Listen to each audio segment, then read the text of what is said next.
রমজান মাসে বিভিন্ন ধরনের ওই যে ত্রাণ সামগ্রী বিতরণ, আরো অন্যান্য হেল্পফুল অনেক কাজ, কারো টিউবওয়েল বসাই দেওয়া।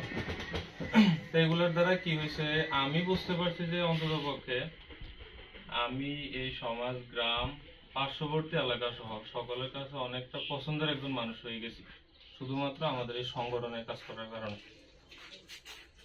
তো আমি এই বিষয়টা সবাই বিনয়ের সাথে অনুরোধ করতেছি, মন থেকে যখন সবাই সংগঠনের প্রতি একটা শ্রদ্ধা থাকবো, কাজগুলা করব, আল্লাহ সম্মানিত করব, সবাই সম্মান করব।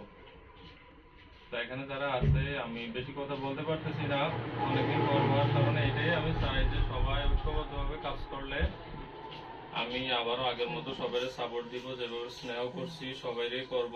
আবার খেলাধুলা সহ অন্যান্য বিষয়গুলো দিয়ে সবাইকে কিভাবে আনন্দ রাখা যায়, বিনোদন করা যায়, এই বিষয়গুলো আবারও আগের মতো ফুটে উঠবে।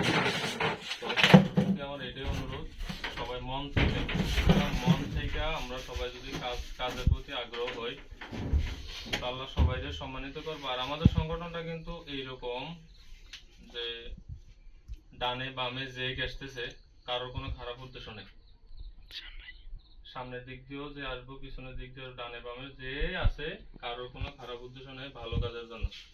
প্রতিদান আল্লাহর পক্ষ থেকেও আসবো, এমনকি চলাফেরায় প্রতিটা মানুষের থেকেও প্রতিদান আসবো।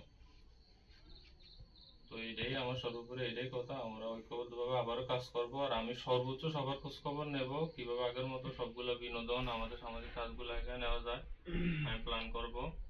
হালিমা আছে, আজমির আছে, আরিফ ভাইয়ের থেকে পরামর্শ নিয়ে আমি সর্বাত্মক সর্বোচ্চ চেষ্টা করব যে আগের মতো আবারও যেন সংগঠনটা ভালোভাবে চলে। সবাইকে আবারও আমাদের সংগঠনের পক্ষ থেকে অনেক অনেক শুভেচ্ছা, অভিনন্দন। আসসালামু আলাইকুম।